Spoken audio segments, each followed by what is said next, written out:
Halo semuanya. Wait. Pada video kali ini kami akan menjelaskan penerapan ilmu fisika dalam instrumen gitar.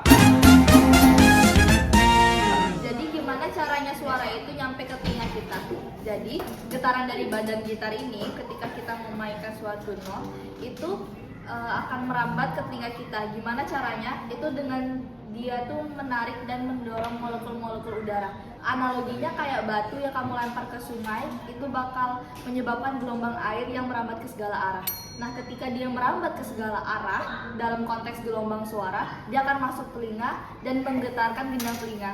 Sehingga kamu bisa dengerin suara gitar itu karena ditranslate dari getaran atau gelombang itu menjadi suara gitar. Seperti itu. Nah, pada konsep fisika selanjutnya, di sini saya akan menjelaskan tinggi rendahnya nada. Nah, kenapa hal ini bisa terjadi? Hal ini bisa terjadi karena jika tali dipendekkan dan dikencangkan, itu akan membuat dan dipetik, itu akan membuat getarannya semakin kencang. Yang dimana itu akan membuat nada yang semakin tinggi seperti ini dibandingkan ini. Nah, kenapa ini bisa lebih rendah? Karena talinya itu lebih jauh, lebih panjang, dan tarikannya itu tidak sekencang yang tadi.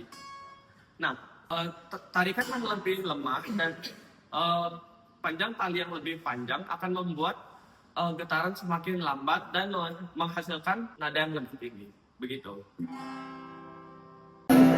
Oke, jadi pada konsep fisika selanjutnya yaitu permasalahan getaran dari senar yang tidak cukup kuat untuk memproduksi suara yang cukup besar untuk telinga kita. Nah, maka dari itu solusinya adalah bodi gitar itu mendapatkan getaran dari senar yang kan diketarin nih. Terus dia dari bridge, dari neck sini dia ke bodi gitar yang menyebabkan bodi gitar ikut bergetar dan membuat suara yang lebih kencang. Gitu sih. Bayangkan gitar adalah sebuah sistem yang mengubah gerakan jari menjadi suara yang kita dengar. Nah, sumber suara ini dari mana sih? Jadi, sumber suara ini berasal dari senarnya. Wow. Nah, ketika kalian memetik senar ini, kalian memberikannya energi untuk menggerakkan senar ini dengan cepat. Gerakan dari senar ini ialah naik turun dengan sangat cepat. Nah, gerakan inilah yang disebut sebagai getaran. Mengapa penting? Karena jika senar ini sedang bergetar dan kalian menyentuhnya, kalian akan dapat merasakan getarannya. Nah, getaran inilah yang menjadi sumber dari segala suara. Apapun yang bersuara pasti akan bergetar, sama seperti pita suara kita. Nah, pita suara ini bergetar, makanya kita bisa bersuara, kita bisa ngomong dengan baik. Itulah kenapa getaran adalah sumber dari segala suara.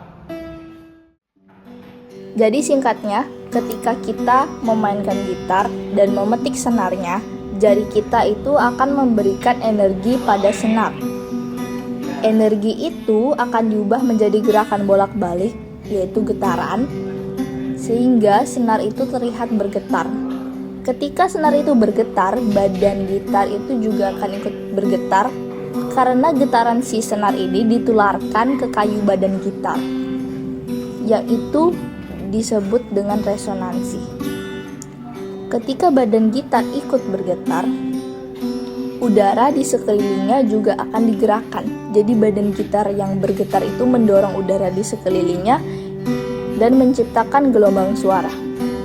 Gelombang suara itu akan merambat di udara dan akhirnya sampai di telinga kita atau sampai ke gendang telinga yang menjadikan gendang telinga kita itu bergetar, sehingga dapat diterjemahkan sebagai musik dari instrumen gitar.